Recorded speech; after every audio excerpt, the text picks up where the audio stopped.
Welcome to The Young and the Restless. I'm Victor. I'm Zach. And I'm Olivia. And this is the podcast where I hate this and it hurts. Now I lay me down to sleep.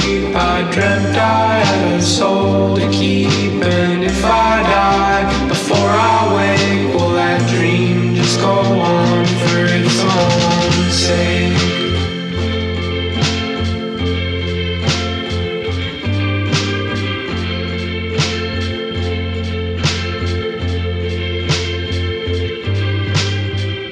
I have to muster some energy here. I am getting sick, I think.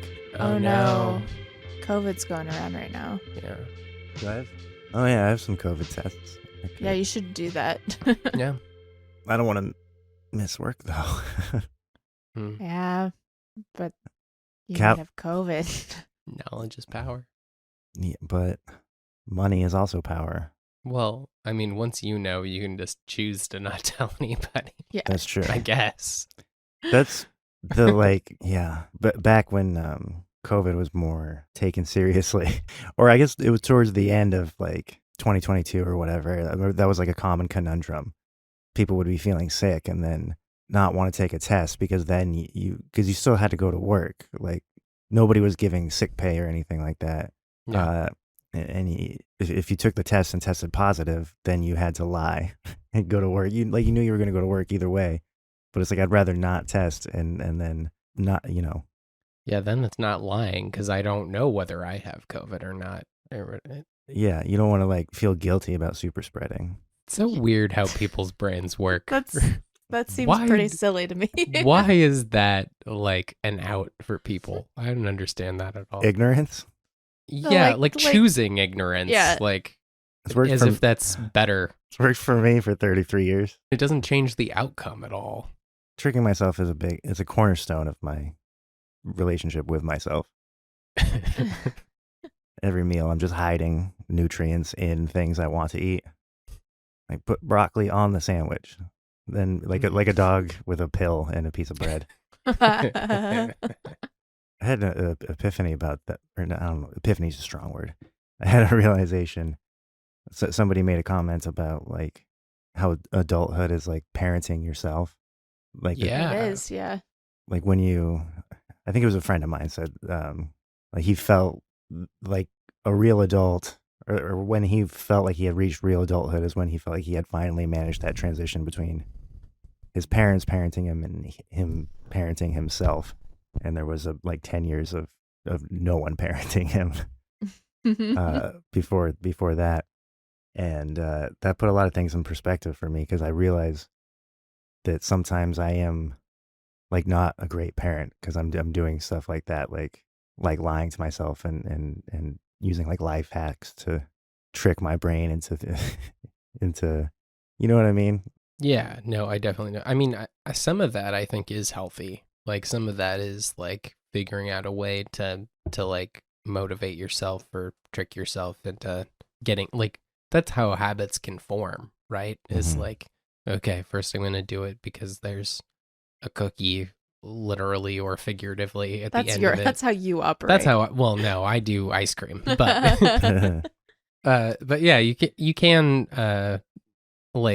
do good things for yourself that way, but then there's also it can get in your way for sure. Yeah.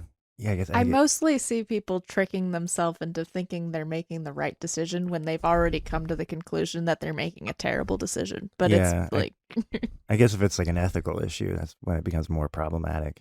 You'll see a lot of denial stuff for people of I mean, and obviously we do it too. Everybody does it, but Yeah. it's you look around and you see a lot of people that are lying to themselves to get through the day or whatever. And it's just human nature, it's just how we operate. It's not great, but it's how a lot of us get through the day, I guess. Yeah. The example that jumps to mind of where a crystal clear example for me of self-parenting that maybe isn't the right way to do it, but has worked. It's been when I was quitting smoking, when I had a craving, I'd be like, well, 7-Eleven's just down the block. I'll go in an hour and get cigarettes. Because I knew that if I was no, I'm not going to get cigarettes. I didn't have the willpower. I didn't have the fortitude of or strength to just strong arm it like that. So I'd be like, I'll go get cigarettes in an hour. And then an hour would come and I'd be like, well, I'll go get them in an hour. And I just kept putting it off. And then eventually, I felt that like child in me being like, you said we'd go get smokes. And I'd be like, well, 7-Eleven's closed, buddy. I'm sorry. And like, but that worked weirdly. It helped get me through cravings, just lying to myself and saying like, yeah, totally. And it's like doesn't feel sustainable. I don't know. I feel like that's a great example of actually parenting yourself. Yeah. It feels like you were nailing it. Like that's a good way to do, because like your end result was positive, right?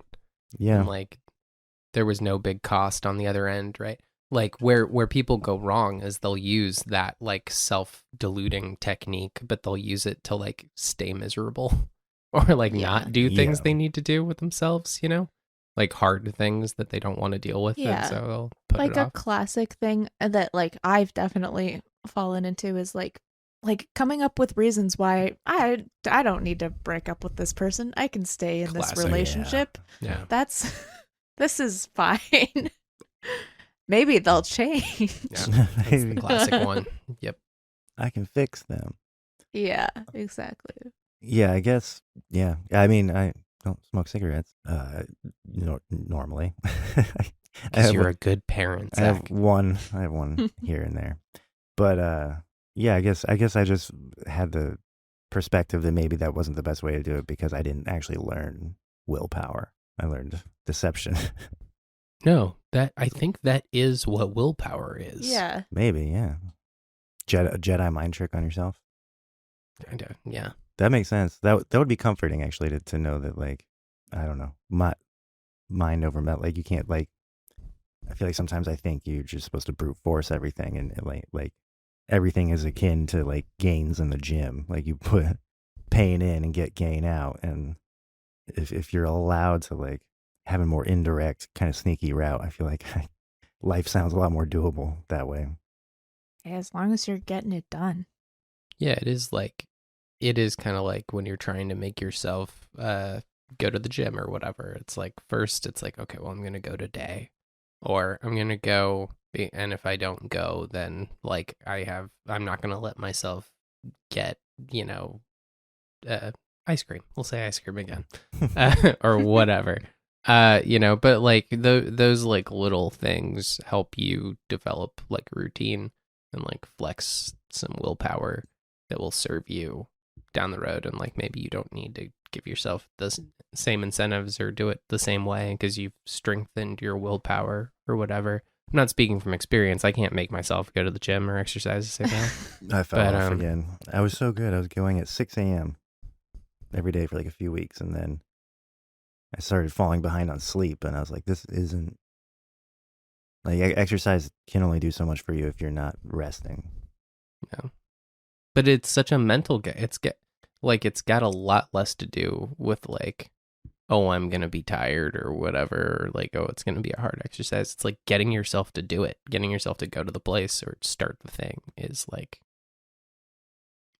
I'll do it. I'll do the thing I'm talking about where like I will talk myself into the reasons why I shouldn't do it because like my subconscious is like, no, you like you need to store that fat for the hard winter. What if the crops don't come in? Yeah. I just need to get myself to bed earlier.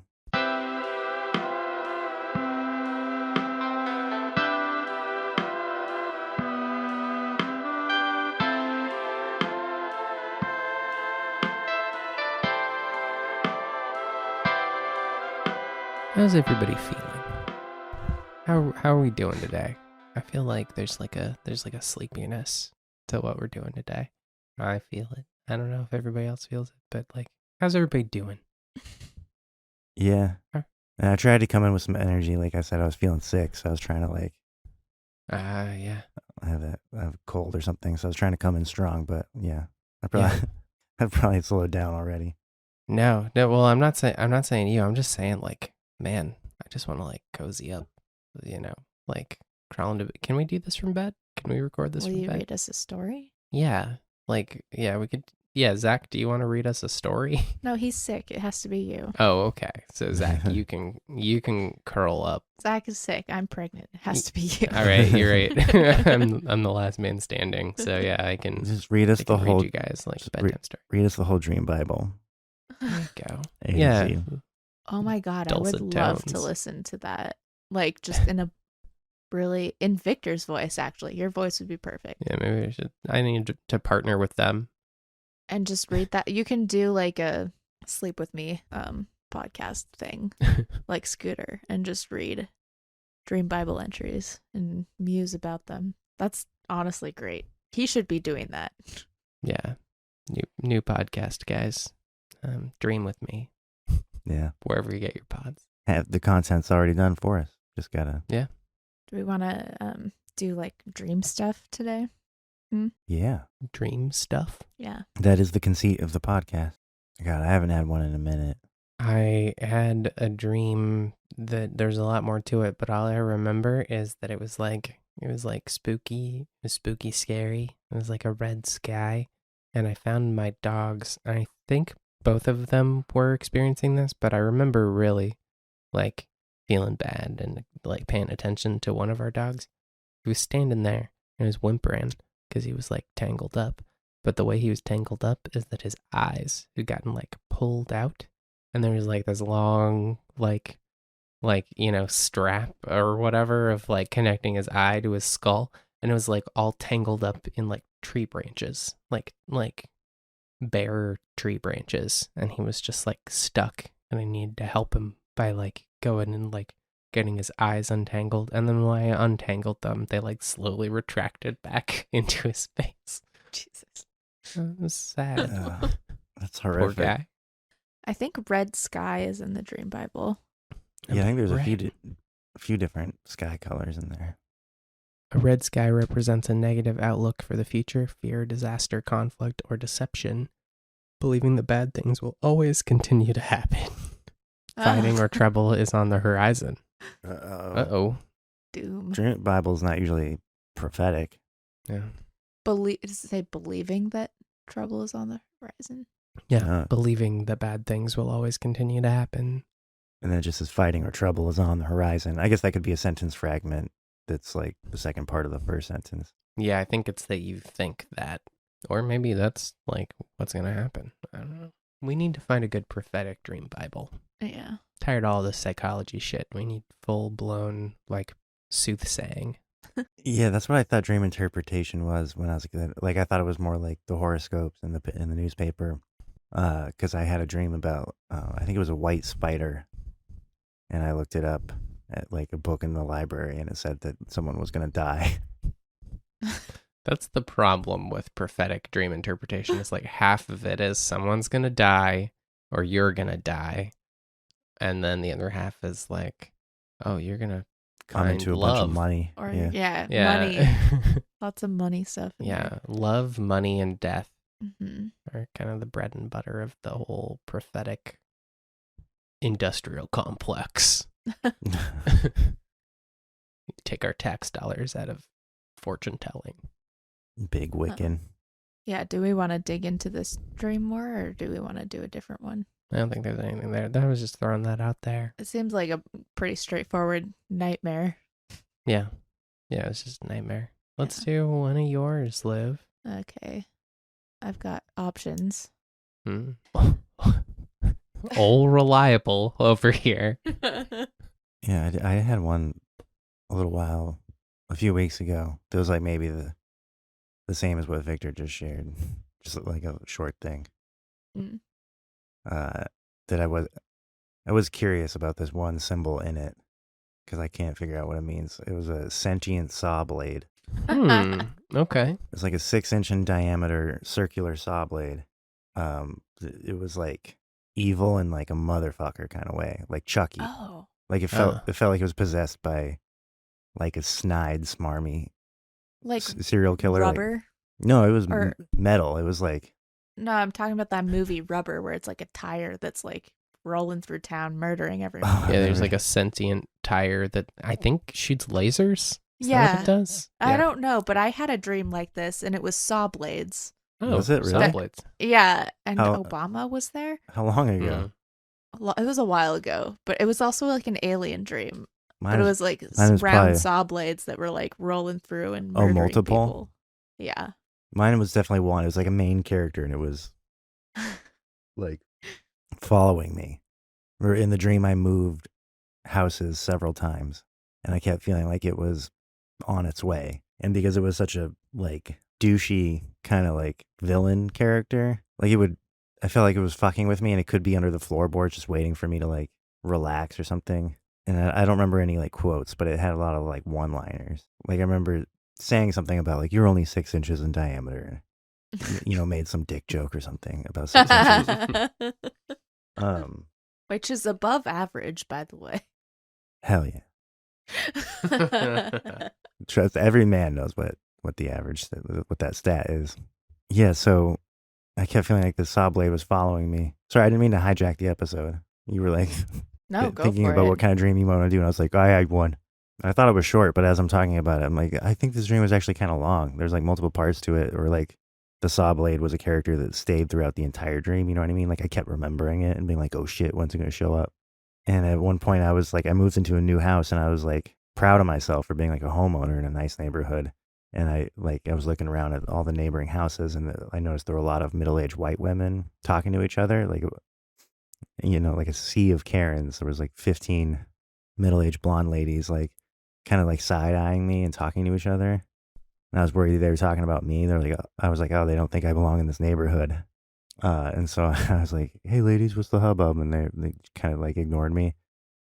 And I was like, you haven't seen anything weird happening in this neighborhood, right? Like, and they said like kind of catty, like, you mean like a sentient saw blade? Like I got the sense that they were pissed that I moved in because I had an evil spirit following me trying to like saw my legs off. And it ended with me in my childhood home, like having my sister and I, when we were kids, we used to have like quote unquote sleepovers. Obviously we lived in the same house. We was just like, one of us would sleep in the other's bedroom. And it was like that. Like I was in my sister's room because she wasn't actually in there, but I just, knew that I was there, that's what that room was. And that I was going to hang out with my sister, but I don't know where she was. And I knew I had to go to sleep. And I was like freaked out that the saw blade was going to get me if I fell asleep. But I was like, I can't let it, like this is just always going to be a thing. So I just have to go to sleep and hope for the best. And that was where it ended. But I know I looked up saw, I don't think saw blade is on the Dream Bible, just saw. And it's like all about tools and stuff. It feels like a very utilitarian thing. And so like I have no theories on this dream character. You got saw pulled up. To dream of a saw represents doing something as hard as you can to stop having to share with someone or put up with something, cutting off some area of your life or a specific situation. Negatively, a saw may reflect strong bitterness, jealousy, or anger that is very motivated to stop a situation from happening ever again. It may also reflect a strong resentment that wants to cut off someone else's happiness. Yeah, I don't remember reading that negative section. That's interesting. I wonder what, like, Can't so you really said you're apply really it to anything. moving into a new house, new stuff. Yeah. There's his HOA in there. That's kind of what the vibe was of all the ladies. I doubt HOA is in the Dream Bible, but it would be very funny if it was. It's Nope. a real source of contrition with a lot of people. Yep. You think there'd be a lot of HOA dreams out there. Would you say your Saw dream was, Olivia? Obama was an alien and he had an army of... No, there was like an alien invasion that was saw blades. My aliens never look like aliens. They're always like something else. Saw blades. But it was like I was in this like kind of seaside village place, and like the saw blades would just kind of roll through, and like there was like one situation where they like rolled through and like sliced a kid in half on a bridge. And Brutal. And then Obama came to like give a speech about the saw blades. I don't know, like it was kind of like, I don't know, he was like visiting like this town that was suffering and was like, we're gonna do something about that. And then the last thing I remember was like being on the beach and watching like the aliens come, and it was they were like coming down into the water, and It kind of looked like a laser show. Sounds like some sort of metaphor for like a political issue. What is that? It's a big mason jar of soup. Oh, I would have never guessed soup. I don't know what I thought. I thought it was like, oh yeah, it is a liquid. I thought it was like brown sugar or something. No, it's soup. Olivia made soup. I didn't want to put it in the freezer because I think glass is brittle. I was like Googling this after I decided to not put the soup away because like If the soup expanded enough, it would shatter the jar. Is that what it is? It's the expansion of the soup. I thought it was like the temperature difference between like the different parts of the glass. It's like if it's too hot on the inside and too cold on the outside, it would like shatter it. That could be a thing too. I don't know. I know that if you leave like a LaCroix in the freezer, the aluminum bursts because the liquid expands. That got into my head when I was like in elementary school and I read some book about guys climbing like Everest or something, and like someone getting stuck out in the freezing cold and having like hypothermia or whatever, and they brought him in and gave him like some hot cocoa, and the hot cocoa was so hot compared to his teeth that his teeth shattered. What the fuck? That's a true. I don't know if that's a true story. I think it is, but either way, it's burned into my mind forever. That's fucked up.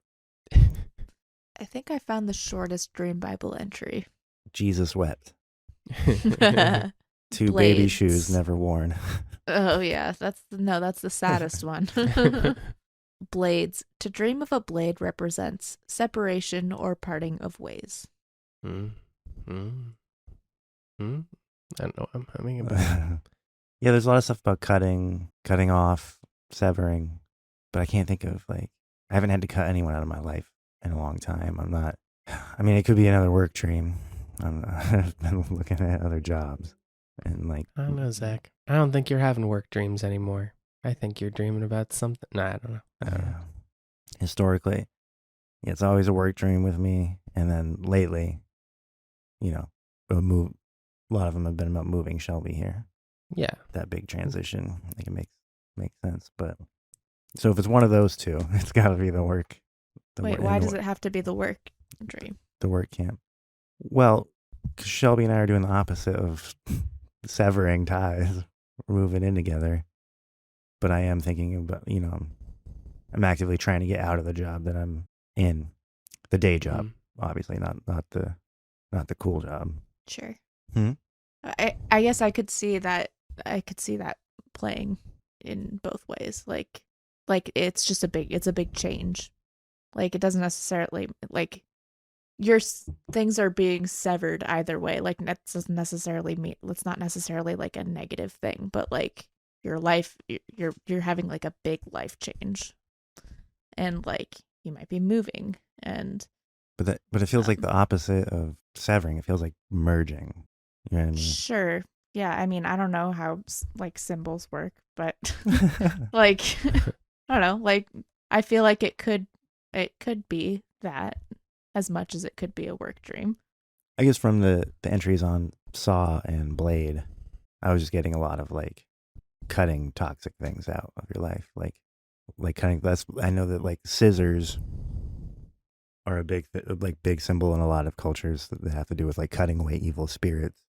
And I was getting like that same vibe from the entries on sharp things, or at least that's my interpretation. But yeah, no, I mean that makes sense. I think what Olivia's trying to say is like that like it, even though you have positive feelings about the move and everything, it still isn't necessarily like there could still be like some complicated stuff happening, or like maybe like something about it's connected to something that happened in the past and parties working through that or whatever. So it's like it still could be connected to moving stuff, or like you can have a dream with negative stuff in it about a thing that you're excited about, and you can have a dream with a positive stuff in it about a thing that you're miserable about or whatever, and it's like it can all be kind of jumbled up. I think, is that what you're trying to say?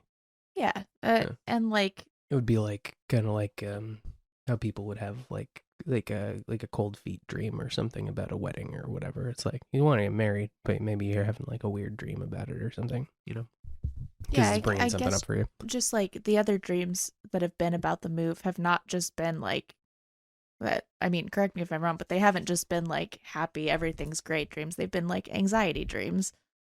So like, I guess my thought was just that like that possibly could be about anxiety about the move still. Yeah.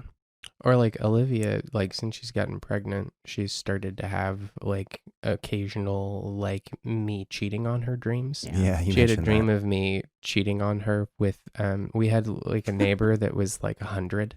No, he's 103. 103. Yeah. Yeah, and he's still kicking, but he recently moved out, and she had a dream that I cheated on her with his like 80-year-old daughter.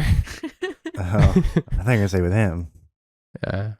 But like that's just connected to like pregnancy anxiety or whatever, right? It's not a relationship like a problem primal thing. Yeah. like a primal thing in me that's like, well, he better stay around because Yeah, I'm carrying his offspring. But, like, didn't you say that you read that was common?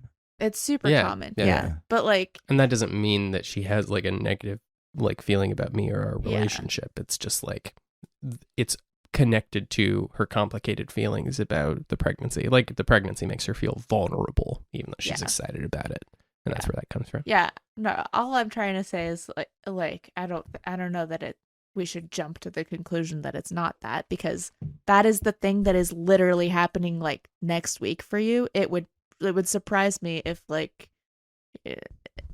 wasn't, I don't know. Let's maybe. Yeah, I had this dream like 4 weeks ago. Sure. But yeah, no, I don't know. Like, yeah. I don't even know that we should jump to the conclusion that it's one of those two things that I tend to dream about. It's just, Right. It's just easy to start with the things that you tend to dream about. Sure. Totally. Yeah. No, sometimes I think it's easy for us to like, yeah, we dream about the same stuff a lot, but then like we're kind of primed to expect us to be dreaming about certain things. And so it's like, I do wonder how much of it is like a chicken and egg thing. Like, it's still like therapeutic, I think, for us to like find some angle by which to talk about a thing that's been on our mind a lot or whatever. But like, I do wonder, like, how often are we naturally following the interpretation? It just leads to the same place every time versus like, well, are we guiding it to where we expect to get, right? It's like the tricky part of it's we're kind of doing therapy work, right? And that's a risk. That's like a trap that you can fall into in therapy, right? Like I remember reading, or like I was in a class years ago and they talked about how like there's like a problem in therapy where like if certain therapists like expect a thing to happen, or like they think this is all over the place and like that they're like biased to believe a certain thing, then whenever they work with somebody they always guide that person to that place. So like confirmation the thing in bias. the 80s, yeah, confirmation bias is like a huge risk in psychology, right? So it's like there was the thing, I think it was in the 80s, there was like this big like satanic panic thing, and then like a big thing in psychology was this belief that like all these people had like repressed like sexual abuse memories of like being abused by like cultists and shit, and like there was like all of this attempt to get people, like if your therapist is sitting there like this person has depression, that means that they were sexually abused and have repressed that memory, and that's where depression comes from. So we just need to figure out how to get them to remember that they were sexually abused, and voila, we've like cracked the thing with their depression. Depression can come from other places, but if that's what your psychologist thinks or your therapist thinks, they're going to take you down that road every time, and then you can have like false memories or false recovered. What do you guys get what I'm talking about? I'm rambling a lot. No. But like, No, like so anyway, are we doing that here? You know what I Right, mean? right. Like cops trying to get a confession out of somebody because they already decided that they did it, then they just need evidence. Exactly. Yeah. Yeah. It's like when you're playing with something kind of open to interpretation, you run this big risk of like, well, you're going to twist any evidence you get to lead you back to the conclusion you're seeking to find, right? Yeah, that's why I think this dream was like perplexing to me because I've had like a few weeks to think about it and I still have gotten nowhere.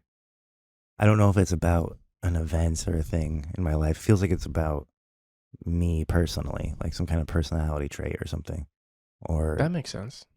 because it's like it has a part that takes place in the future, like an optimistic future where I'm like successful, even though like I feel self-conscious that I don't belong in this like successful setting.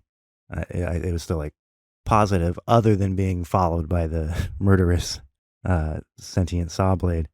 And then there's a part that was like reminiscent of the past with my childhood home, my sister and I having sleepovers, but it was like weirdly ominous and my sister wasn't actually there. So like seemed to span decades and feelings and situations. But the common denominators, there's always this like little circular motherfucker trying to like take my ankles out.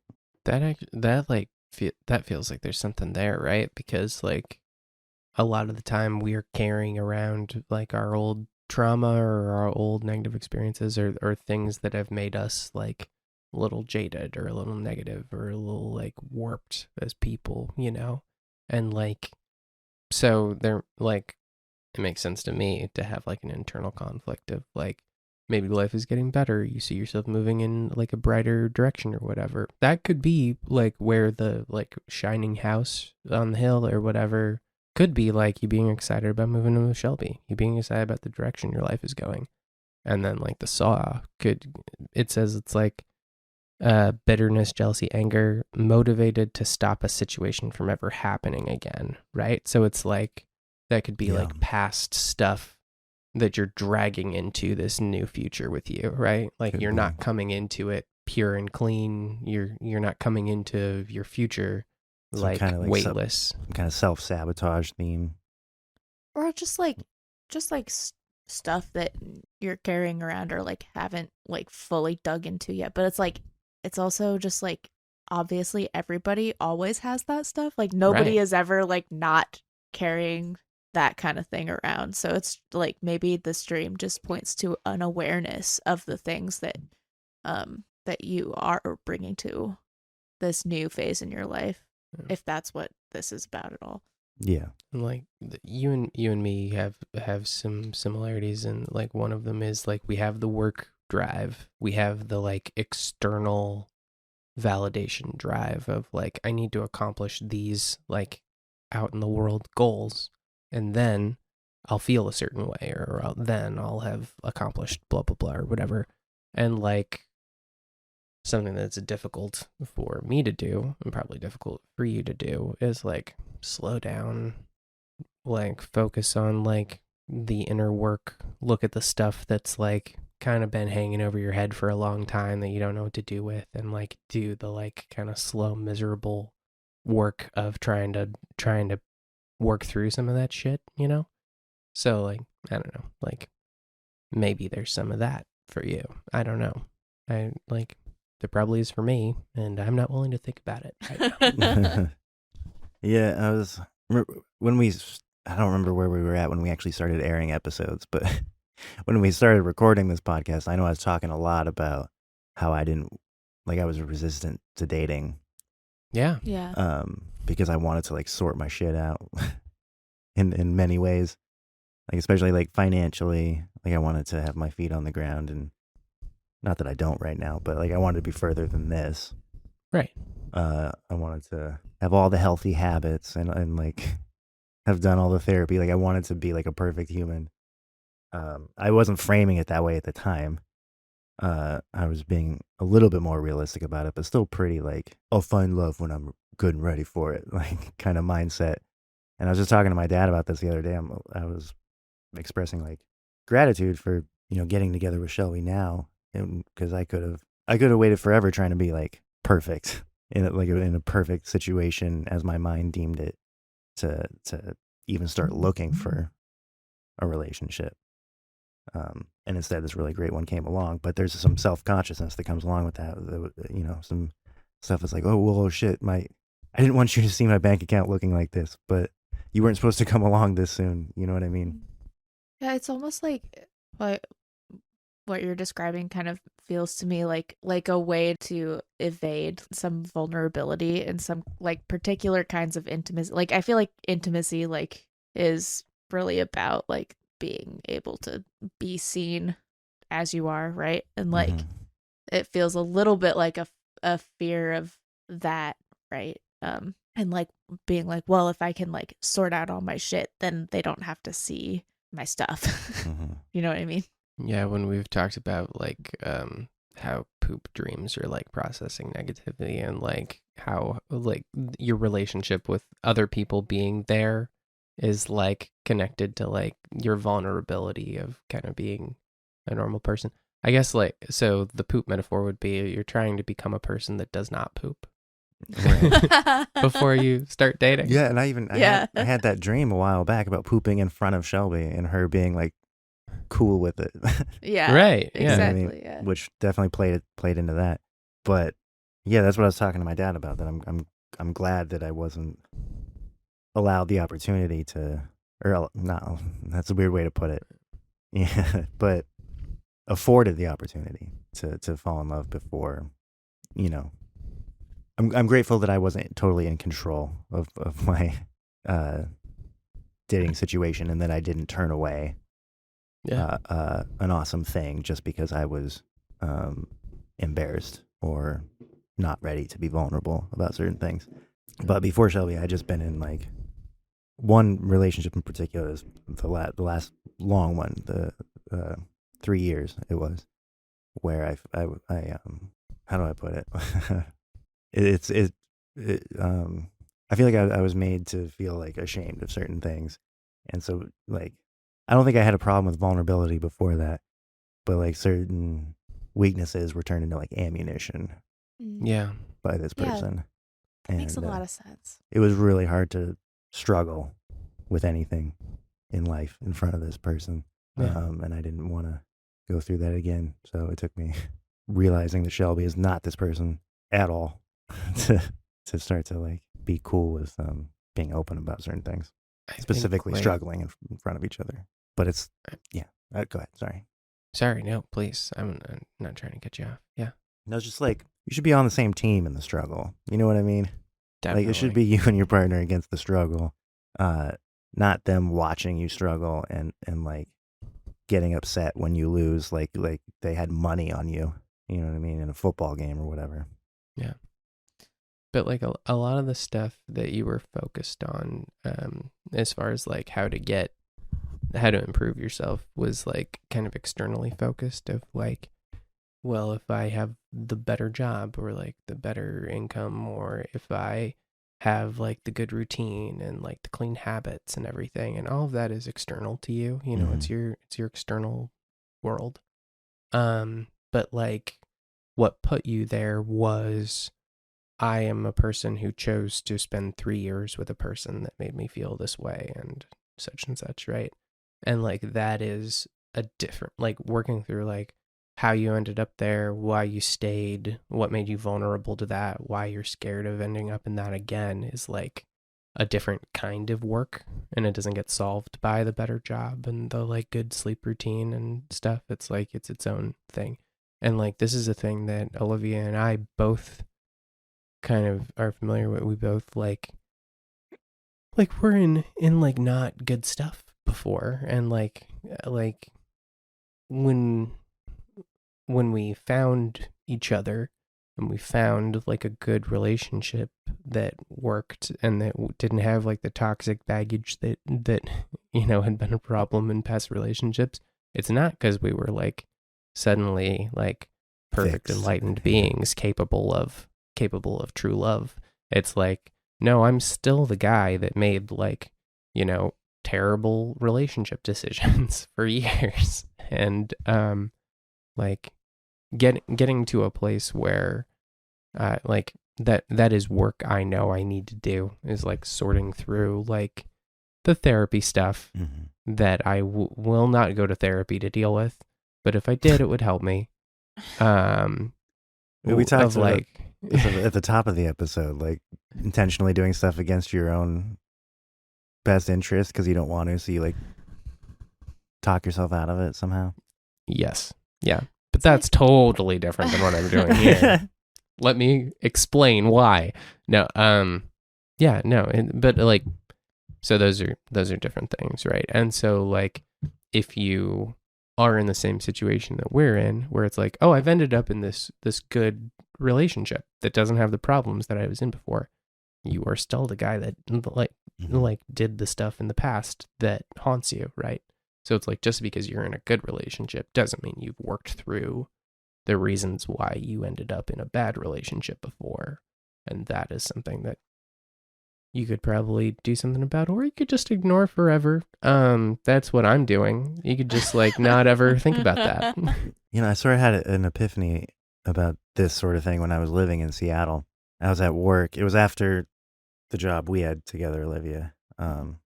So fresh off the heels of a disaster, professionally. But as you know, at my steady whatever job, plugging away at it, and just I was doing something mindless, so I started thinking about this past relationship that scarred me. And before that one, I had intentionally taken like a good chunk of time to do the classic "I'm working on myself" thing. Like I'm just gonna be single and do me. And I was like, man, I did that work. Like, how did I still end up in like just like slaloming down that hill past all those red flags? Mm-hmm. And then it just sort of hit me all at once. I was like, well, before her, I had just gotten dumped a bunch for being, you know, whatever the things that I truly did perceive as like my fault. Like they were like flaws. Like I didn't, whatever. I was just young and stupid in those early relationships. And so I didn't blame those people at all for dumping me. And I worked on that stuff. And but in doing that, I prepared myself to try and be a good partner, but I didn't prepare myself to have to dump a bad one. Mm. And so I went into it like thinking I could fix anything or like, as long as I'm not the problem, then like we can persevere or whatever. Cutting someone out was never on my radar because I never had to do that before. I was always the dumpy. And so then between her and Shelby, that was my like, you know, early days of the pod where I was like not willing to date because I didn't want to like have to dump anyone. And when I did like go on dates and stuff, I was so trigger happy to cut things off before they even started. Cause I was like Seinfeld levels of petty about stuff. I was like, no second date because whatever like little thing. I was like, I don't want to. Let's just stop this here before it gets harder to like have to dump you later when I actually see a red flag. But Man, dating sucks. yeah, Dating is terrible. You guys taking a moment today to appreciate that you're totally done with that. Every day. Every day. We say that all the time. Man, if Victor dies, I'm just going to be like a weird hermit. I don't want to go out there again. That's what Same. That's what Shelby and I talk about. Yeah, man, I'm done. Her thing is the I don't know if it's a real thing or if it's something she just made up, but she calls it the weed nunnery. Like she's just gonna become married to God and smoke weed all the time if I die. Man, she should start that anyway, you know? If it's not a thing, yeah, it sounds kind of sick. Yeah. There should definitely be a movie about it, like a Wes Anderson movie. I want like him and Seth Rogen to like go in on a project together. The weed nunnery. It's like the monks who make beer, but it's like the lady, like the Jane Austen version of that. The nuns who grow. The nuns who grow. That'd be a great title. Yeah. Yeah, that's good. But so does that resonate with this dream, or do you think is there something else here that you wanted to dig into? Yeah. Well, yeah, anytime we like, even if it feels like a tangent, like we're not strictly adhering to like dream interpret, but like we're clearly going in a direction that feels like resonant and related. And like, if there's something there to talk about, it feels like it's definitely worth talking about, but it's probably also applicable. You know what I mean? That as a yes.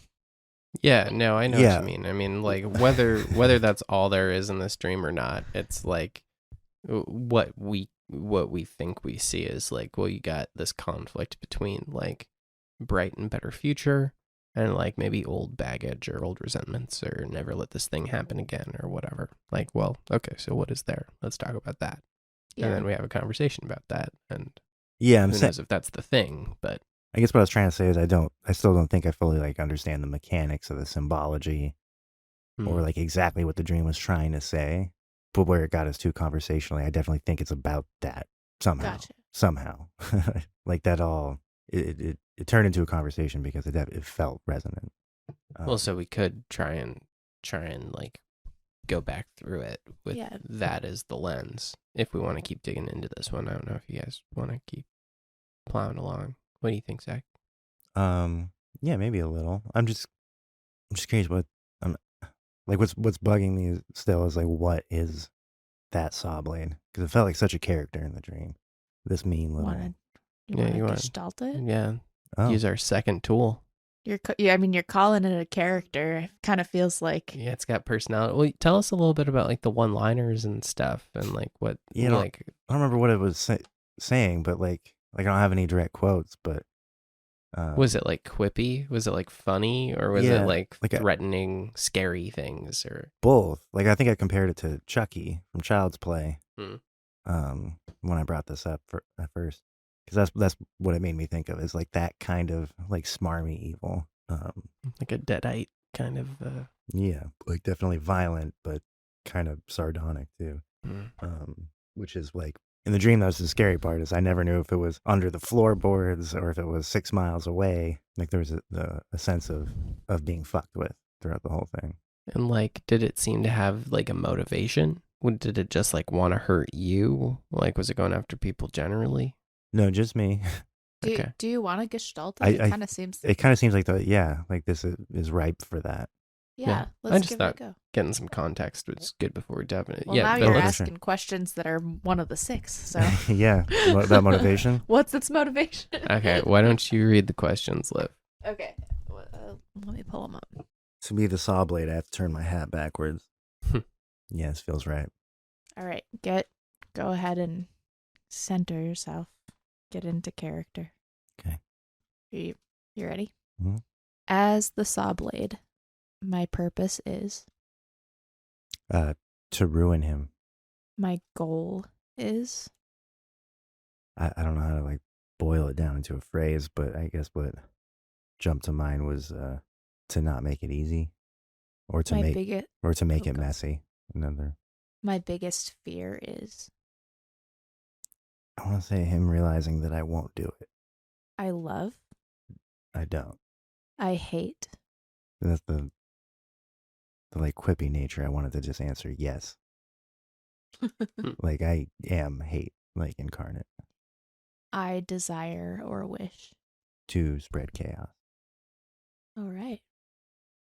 But you know what's interesting about that exercise is that, and I think you'll know what I'm talking about. Sometimes it feels like one answer is so true that it like reveals that the other ones aren't completely Yeah.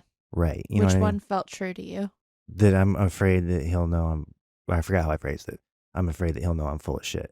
Yeah, him realizing that I won't do it. How you phrased it. Yeah. So like then I wanted to go back and change purpose. What did I say for purpose? To ruin him. Yeah. So after I got to the fear question, I wanted to go back and change that answer to like to make him think I'll ruin him. It's like it's like a fear driven like thing. Like the goal is more to inspire fear and cause him, Zach, the person that I'm dedicated to like messing with, is to cause fear and anxiety and cause him to fuck things up for himself. But I'm not actually going to do it. Otherwise, I would have. If I, as the saw blade, actually had the power, to just cut To those, kill. cut those Achilles tendon, and like do all the things he's afraid I'm going to do, then I would. But Do you think it's That's not the- like? Oh, sorry. Go ahead. I was going to say that's just not the rules of engagement or whatever. The game I'm playing is not about actual violence. It's about mind fuckery. I was gonna say, like, do you think it's fear itself? The saw blade? Yeah. Yeah. Or something under that banner, like Anxiety. anxiety. Right. That's exactly what I was going to say. Because that is kind of what it feels like to have GAD.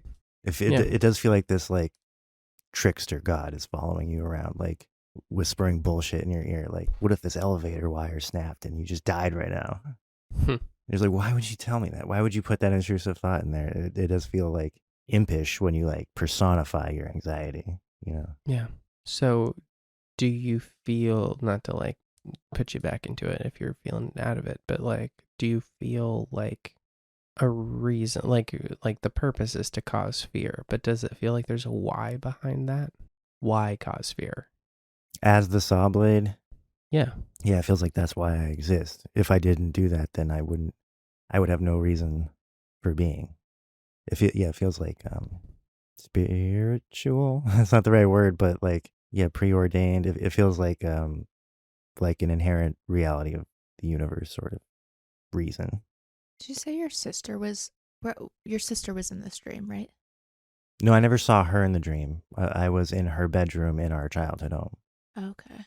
We were supposed to do like one of our classic sleepovers where we just, share a room instead of sleeping in separate rooms so we can like stay up all night talking about whatever, Spice Girls, Gilmore Girls, whatever we were into. I feel like in your Batman of Snakes dream, your sister had like a really strong, she was a symbol for you.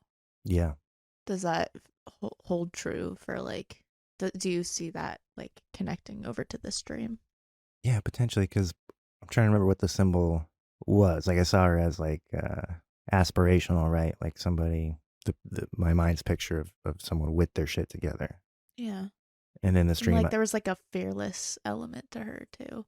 I don't know if that word came up, but that's what I was just thinking. I don't know. Yeah. I'm just trying to make that apply, but no, that's interesting because I was in her room, but she wasn't there. But that's where the dream ended with me being like, well, I just got to sleep. The saw blade's going to kill me or it's not. I'm going to be miserable if I don't. I have to sleep. I just have to accept the fear of this saw blade and just go to sleep. It's not going to make matters better by staying up all night.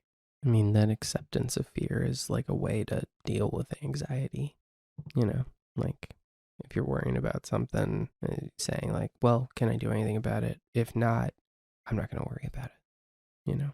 Yeah, I do have to fly on a plane and then drive on the interstate within a week of each other here coming up. And both of which are like, phobia is a strong word, but they both give me high levels of anxiety. Yeah. Flying is actually easier because I don't have to do anything. I mean, Right. Shelby will be doing a lot of the driving on the way back, but I'm not going to make her do all of it. I'll drive when I can, but when you're driving, you really have to like be present. When you're flying, you can meditate, or try to. But anyway, my point was that that is like the only way I can fly is by like I have to get to the airport early, order a beer from the whatever the bar in the airport, and then just like over the course of that beer accept death. It's the only way I can fly fearlessly is like coming to terms with like mortality, and then when I get to where I'm going, I'm like, hey, I'm alive, sick. So does seeing this thing as just like general anxiety, does that feel like the whole answer? Or does it feel like there's more there? No, that really hits like the fact that it can't actually do anything, but its whole reason for being is to be this little thing that is scary because it's always around the corner and always threatening you. That's anxiety. But I don't know why I had this dream. I'm always anxious about like a number of things. So I guess it could just be, a combination of those that made me have a dream about the concept of anxiety. But that feels right. And like moving into the new house or whatever is like you've got like some exciting things on the horizon or changes or whatever. So maybe trying to square like how does this old part of me that causes me so much trouble, like how is that going to look in this new situation that you're looking forward to, Yeah, there's a fear of fucking it up. And there was also a fear of like, it's funny that it was like this like HOA sort of like flock of Karens that I was concerned about. Like I was worried that they would not accept me because they knew about the saw blade. And so I think there's an embarrassment around having generalized anxiety. in there. Like, I don't We like were just I don't like to tell people that like I'm afraid to eat brownies because one time I had a bad pot experience. Like, I have a lot of little silly phobias that like don't That's make. my favorite one, by the way. I have a lot of silly little phobias that like don't make me feel like very manly, you know. So it's that's kind of what that part of the dream felt like. This fear of like succeeding, making it somewhere, and then somebody being like, you know, of having like an imposter syndrome moment and being embarrassed in front of like other successful people because I have this thing. Yeah, I think that's really interesting that like the better place or like the place you're excited about is not a safe place, right? It's like it's full of judgment and like Oh yeah, they yeah. don't like you there.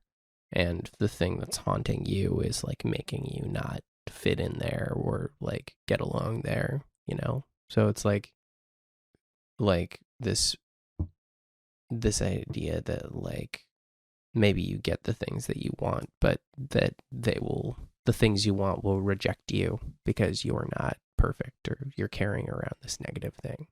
Yeah, or that I won't be able to handle them because of all my little phobias.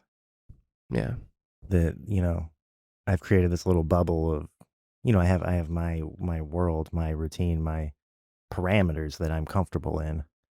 But that's not where I want to be I don't want to be here. I want to like move forward and move on to bigger and better things. But I do think about that. Like, what if I blow an opportunity because I'm anxious and I can't bring myself to do something that requires, I don't know, heights or small spaces or things that activate me that I can generally just get around and avoid in day-to-day life. What if I blow a big opportunity because I have to do something that makes me anxious? I would watch Star Trek as a kid, and for some reason, like every other episode, there was like some like vitally important life or death situation where somebody had to crawl into a vent to try and like climb to some like cut off part of the ship to solve a problem, and it really like burned into my brain as like a nightmare scenario. Oh, totally. And do you have claustrophobia? Yeah, I did. Yeah, and like Yeah. my I think I have a real anxiety about the idea of having to like crawl through like a ventilation system plus rats. Yeah, I was gonna say, don't you have a thing about crawling in a space with rats? That's a thing. I don't know. I don't know. He doesn't like their tiny hands. That's true. I think Victor dated a girl with 20 rats. Ooh, It didn't start as 20 rats, but by the end there were 20 rats. Yeah. Yeah, small space. The crawling through the vent thing, that was big in the 80s. Yeah. I also had a similar fear, but it came from Die Hard. That's the name of the movie. Yeah, it hasn't happened yet, but I know like one day I'm going to be called upon to crawl through a tiny vent in a life or death situation, and someone's going to die. I think I could do a vent, but like, you ever see those videos of people like crawling into really tight little caves? Like the spelunking thing. Yeah, no, Fuck that that. shit's not absolutely not okay. No. Like, you'll see ones where I've seen videos of like a guy in a cave with his face, like he's literally like laying down and his like face is like pinned between the ceiling and the ground. And it's like, what are you doing? Yeah, Go back. I can see my heart rate going up on my Fitbit as you just talk about that. It's no good. People aren't meant to go down there. This is for rats only.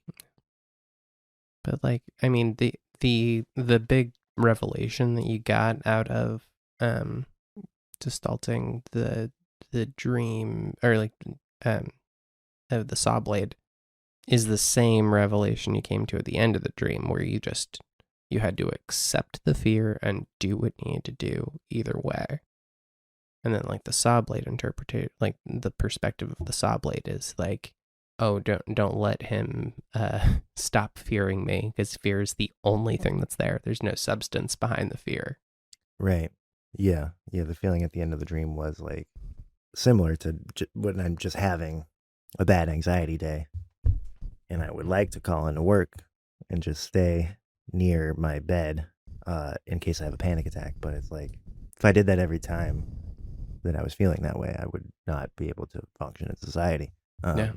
So there are a lot of days where it's like, well, I might have a panic attack. I might feel better. I'm just going to have to see what happens and do my best to not have a panic attack. Yeah. It feels like this is your brain maybe trying to tell you something about the nature of that anxiety, right? Like, because maybe you'll be anxious the way you are today forever for the rest of your life, and you'll be like an old man in a nursing home going like, what's that? But maybe maybe not. Do you smell burnt toast? Every time someone makes toast, I have a mini panic attack. I'm like, you all smell that, right? Yeah, so that could get worse with age. Or you might also, that might change over time or become something that's less of a constant, So like this feels like your brain trying to tell you things about your anxiety that you know consciously, but maybe don't know in your gut, which is like that a lot of it's in your head, not actually going to hurt you. Like you will be fine. Dragging yourself to work is not going to kill you, even when you feel like it might, that kind of stuff, Mm-hmm.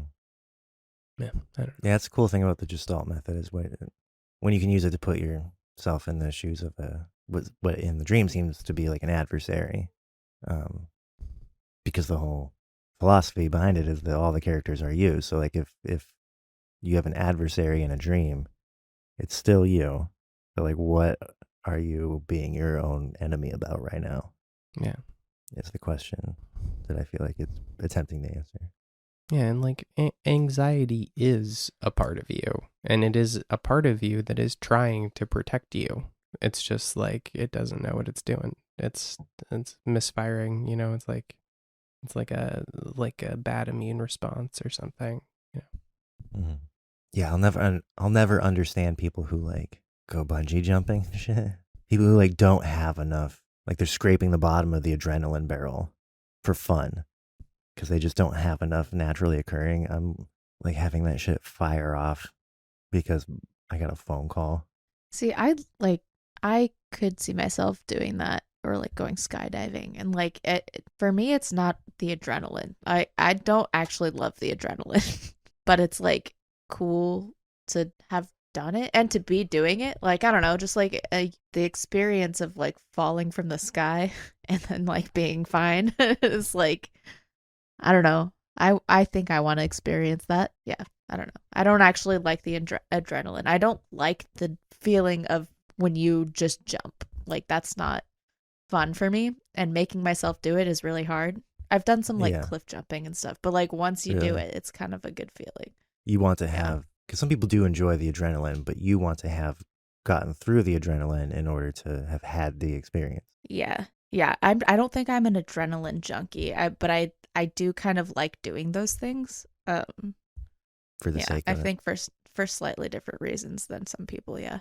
Yeah, I would have to conquer so many other smaller fears before I got to that. Yeah, that getting place. in the plane. Yeah, I mean, yeah, that's where I'm at. Like with a lot of things that I don't want to do because they make me anxious, I have to ask myself the question of like, do I actually have to do this? And like with skydiving, that's an extreme example. Obviously, no. Yeah, I don't have to. You don't have a lot of people. Like there's probably not a benefit to a lot of people. Yeah. I don't think it's like that's just like universally like a sign that you've like. Even if I had no fear about it, like I just don't think I would think it's that cool to have done. You know what I mean? Like it's not like something I even like deep down want to do. Like there are things that I think are cool that I would have to get over a certain amount of fear to accomplish, but that's not one of them. But then there are things that like Victor just said, like just getting on the plane. That does affect day-to-day life. If I let my phobia of planes keep me from getting on a plane, that affects the quality of my just normal boilerplate life. I want to be able to go see people and travel and without having to buy an expensive bus ticket and take several days to get there or whatever. So that is one that like, yeah, it's about choosing your battles sometimes. I'm very cognizant of the fact that I don't want anxiety to call the shots in my life. And it feels like that's what this dream was about, especially with the way it ended. Like it was about that consciously. But it feels like the thing my subconscious was trying to tell me is that what the anxiety is ultimately powerless. It is just fear. Mm-hmm. And it feels like this snide little jackass that like wants to sabotage things. It wants to ruin things, and it can if I let it, but it doesn't have to because it ultimately is just part of me. Yeah, if you can like picture your anxiety when it's talking to you, it's like, hey, you're just an evil anthropomorphic saw blade. I don't need to listen to you. Get out of here, Chucky Blade. Chucky Blade. Thank you for listening to The Young and the Restless. You can follow us on social media at The Young and the Restless Pod and submit your dreams for interpretation to thejungandtherestlesspod at Gmail. And as we always say, What's your girth worth? Picture a tiger lily on the